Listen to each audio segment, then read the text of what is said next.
Welcome to Classic Movie Club. I'm your host, Chad Knirk, the digital editor of Film Review.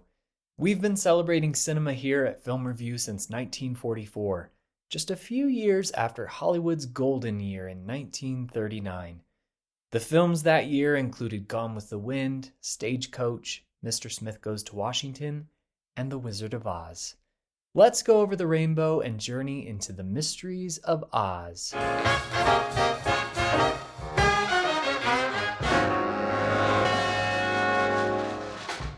There's no place like home. That's how watching The Wizard of Oz has always felt to me. It was seared into my memory from an early age. I think I was 3, maybe 4. I remember the moment. There was a commercial on TV announcing, "Coming up next, The Wizard of Oz." And my parents asked, "You've seen The Wizard of Oz, right?" I was adamant that I had not. What was it? It seemed important and I wanted to know. For the next 2 hours, I was transported, and for years, our taped from TV version was the well-worn copy that I watched over and over. I remember the commercial breaks and ads for Campbell's Soup. If you ask other Oz fans, you'll get similar tales of the annual television airing and how the legendary film, Franco Baum's books, and now the musical Wicked have added to the legacy of this American tale and inspired generations to dream. The making of The Wizard of Oz is legend in its own right.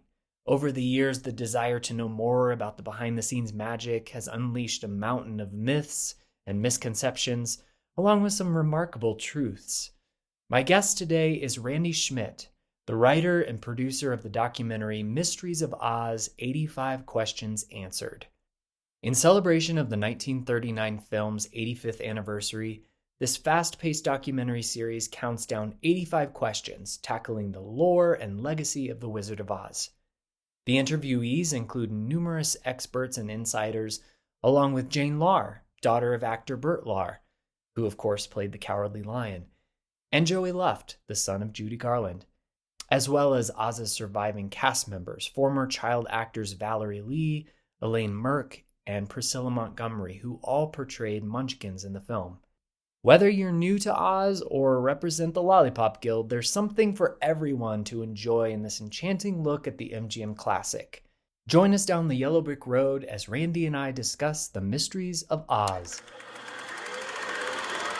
When did the idea to frame the series with 85 questions come into play? I was talking with our executive producer, Andy Streitfeld, about a way to do a Wizard of Oz documentary. And we threw around several different ideas. Around the time that we were talking about this, I had just watched one of AMS's productions about JFK. And it was, they had done it originally on the 50th anniversary of the assassination. And it was a JFK 50 questions answered. They were asked then by a network, I believe, to redo it and add some more to it at the 60th.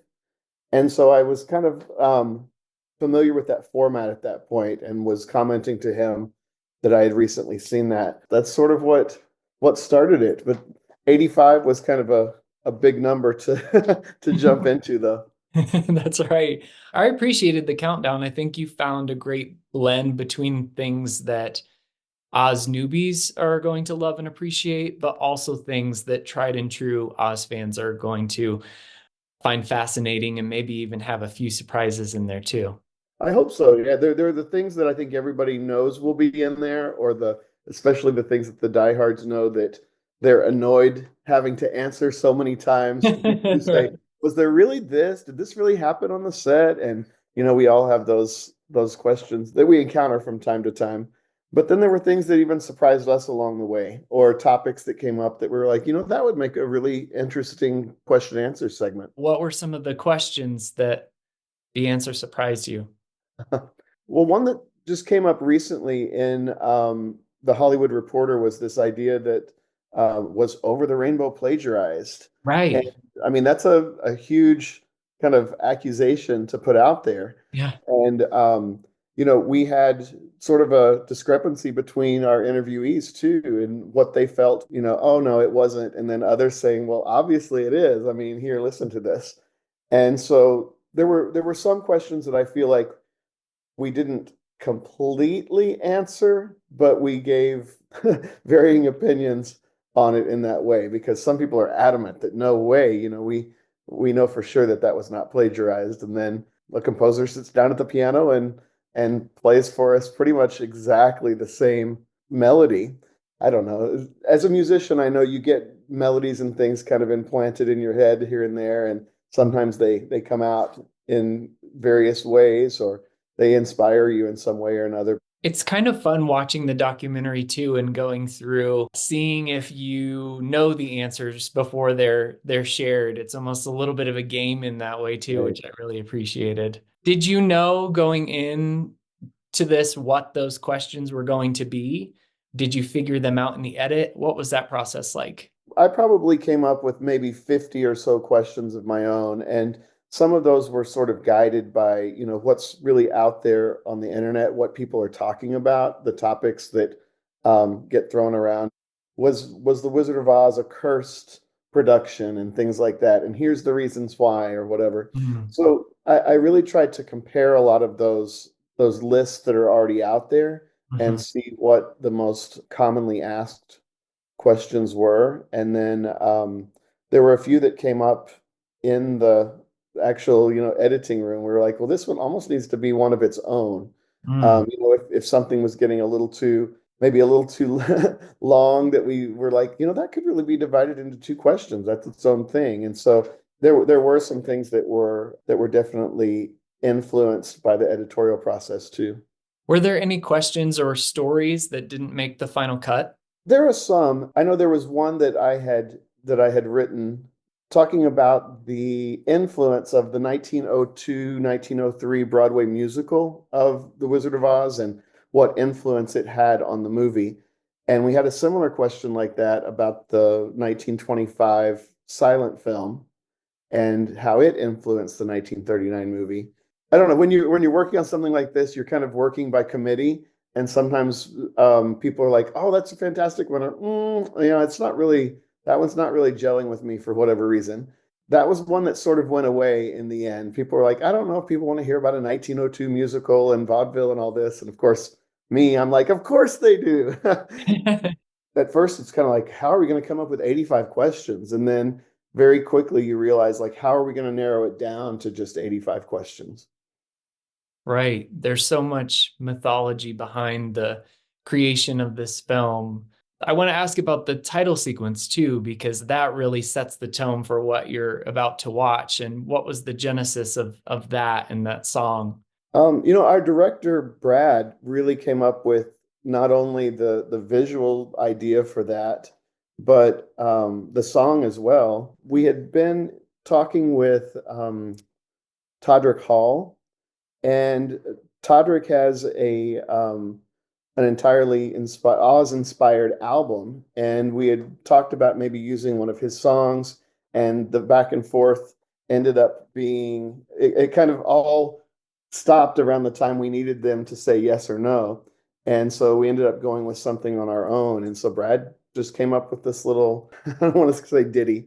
It's such an old-fashioned word, but he came up with this mini song and found an artist who cut the recording for it and did a really nice job. We wanted that kind of mystical, mysterious feel for it, and I think that the singer there did a great job of doing that. But that was really his vision. It was just something mysterious and mystical.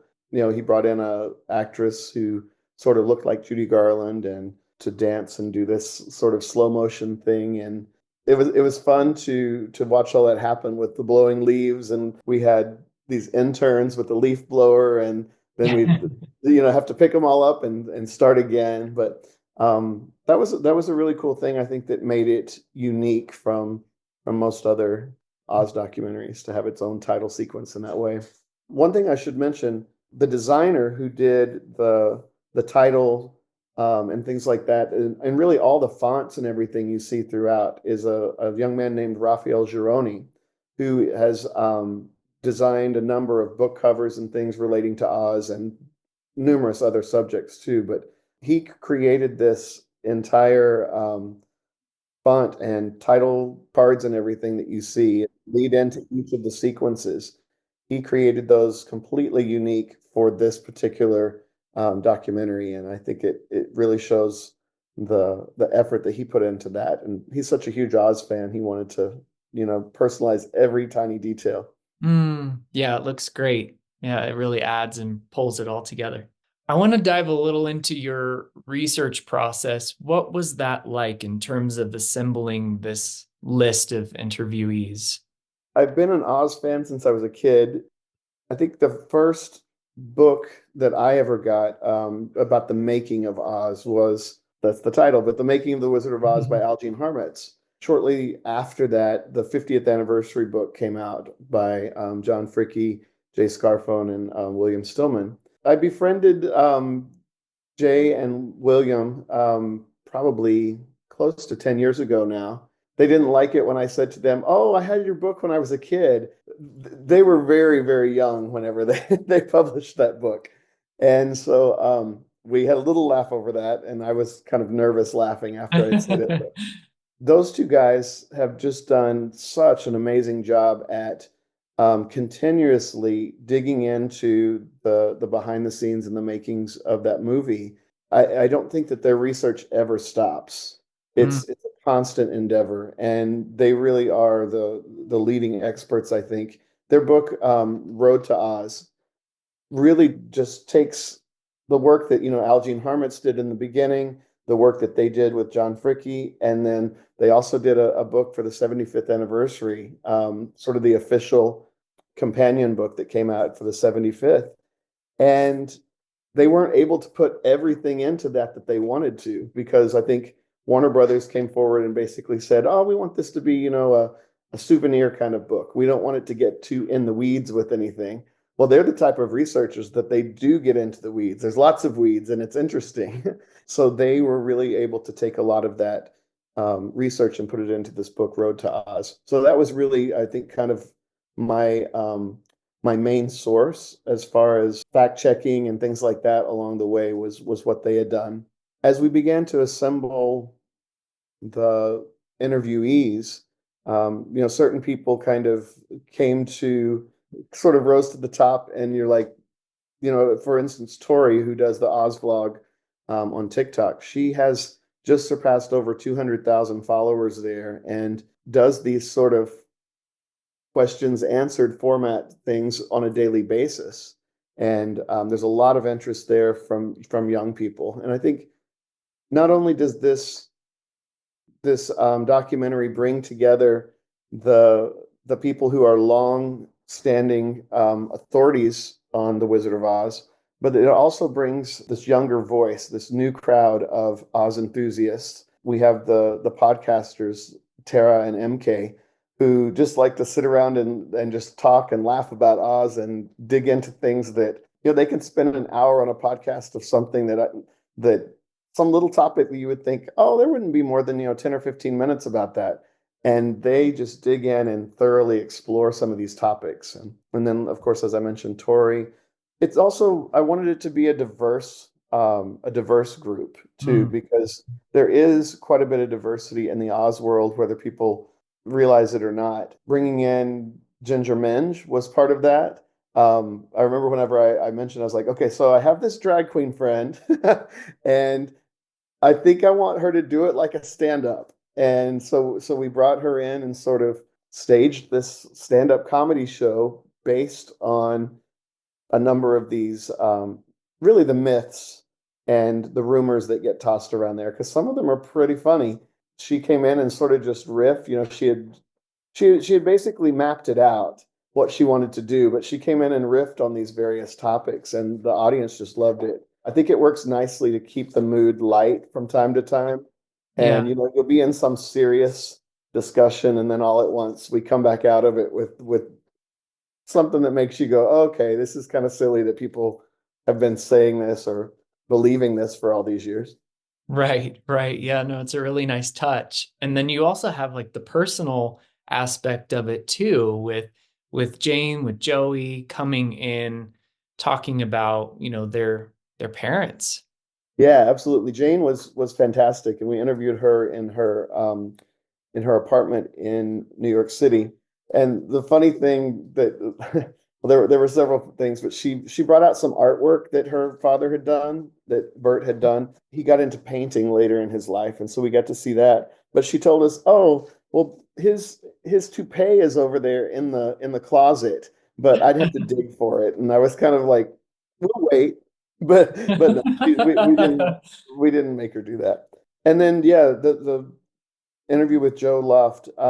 That was sort of an impromptu thing. We were at an event celebrating Judy Right. back in June, and he was there and agreed to visit with us. So that was sort of impromptu and last minute, but we were grateful to have his contributions, and he was able to share some memories that really helped to fill in some of the gaps we had in stories there. Hmm. And the child actors too. I mean, you also had interviewees who were physically on the set during the making of the movie, which is wild. Yeah, we have what we think are the last three surviving cast members. One of Judy Garland's stand-ins who's still alive and I think around 104 years old or something now. Wow. But yeah, these were three of the child actors who portrayed Munchkins alongside the 124 little people. And so it's not often, especially nowadays, that you have these, firsthand accounts of something like, Margaret Hamilton's accident on the Munchkinland set and how she suffered these burns. And here you have people who remember hearing her screams and, the sirens and things as they rush to that soundstage. So that's really something that's just unheard of finding at this point, so long after the movie was made. Right, right. I think the most surprising question for me was exploring Betty Danko and going into that side of the onset incidents. Right. A lot of that has been really glossed over the years. And I mean, I knew that there was some other accident or whatever, but it took, I think, Tori and William and Jay digging into that a little further to realize just how serious it was. And this woman was scarred for life. Yeah, that's a really shocking kind of addendum to the already terrible story about Margaret Hamilton suffering those Right, those injuries. right. I think the other thing that really struck me watching the series is that so many of these questions, answers, developments have happened in recent years. So many of them have been headlines in the past, what, 5 years?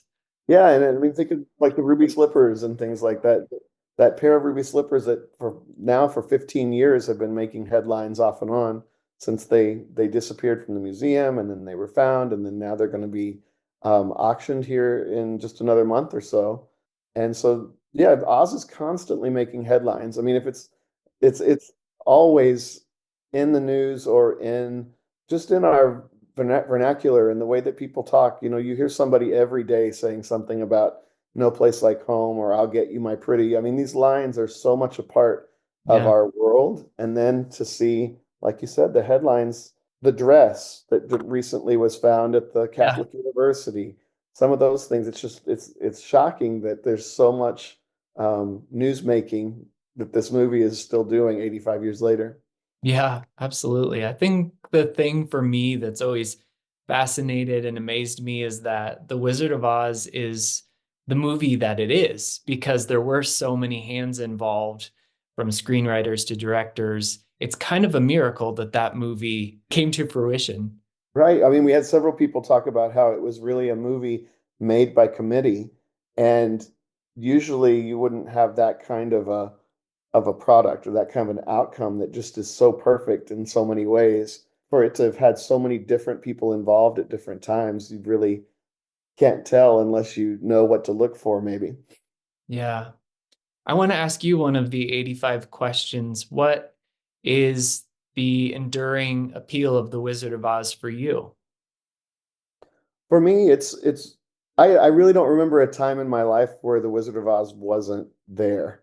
I think that I probably saw it when I was either 3 or 4 years old. And because it was still during that time that it was being shown just once a year on television, anything that you would see Oz related or anything I would see Oz related throughout the year was that much more special and important. If you saw a book or if you saw in my case, like a coloring book. It didn't even have to be related to the MGM movie, but if it was Wizard of Oz related, it was like, this tiny glimpse into Oz during that time. You had to wait for another year to see it again.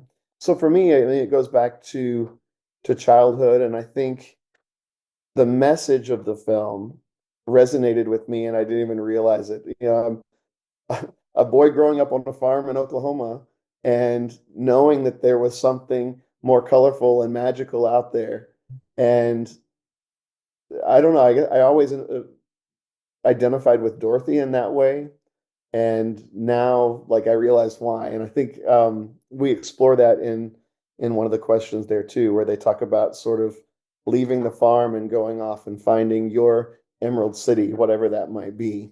And so, for me, I think that's why it still resonates on such a deep level. There was a period of time in my early 20s when I kind of put away all my Oz books and all my Oz stuff, thinking, oh, okay, it's time to grow up. It's time to, man up and put these childhood things away. And it took, me coming out years later, around the time I was 30, to go, that was important to me and it is important to me, and I want to reclaim that. Mm, And it was, I don't know, I kind of found that kid again before I became someone that everybody expected me to be. mm, I went back and sort of reclaimed that Oz fascination again. And so yeah, for me it's always been there. It's such a comfort to me in so many ways. And I think that's what's enduring. People mm. have such great memories attached to it. Yeah. How did this journey creating this series perhaps deepen your appreciation of the film and or the creative hearts and minds behind it? I think that we all have our own Oz stories and journeys for us to be able to come together and share those things where they're all different approaches, different backgrounds. And now to see people that come to it through like Wicked and then discover the 1939 film because of that. And Mm. that's hard for me to wrap my mind around because, Me too. uh, but I think it's interesting because we all find it in some form or another in different ways, but it still resonates in very similar ways deep inside. Gosh, the film, I mean, when you dig into it, you're like exploring all these flaws here and there, or we talk about the continuity errors and things, and no matter how many things like that you point out or discover, it doesn't do anything to take away from the magic of the film. And you look at like we talk about the way that the tornado was created and the different special effects and things like that. When you know all that behind the scenes stuff, it doesn't make it any less magical. In fact, I think it maybe adds to it that, they were able to do these things without the technology that we have today. And I mean, I still think the tornado in The Wizard of Oz is far better than anything CGI has ever come up with. I mean, I that's agree. and I've growing up in Oklahoma, I've seen my share of tornadoes in person, and I'll tell you, they look much more like the one in The Wizard of Oz than other things I've seen in more recent movies. So At USC, they had one of the matte paintings of the Emerald City. And I remember in the library and just remember poring over that and looking at all of the fine detail work in that. It's just amazing to think about all of the techniques that were used in creating the film. you look at that and you think like it it it totally fooled me as a kid. And I think, showing it, I'm an elementary music teacher, and every few years I'll show The Wizard of Oz to my students, kind of alternating with The Sound of Music and other things that are, the must sees. I've had several kids say, well, that's so fake and things like that. And I think, seeing it with maybe these eyes that are used to CGI or something, they're Mm. used to seeing, something that's more manufactured technology wise.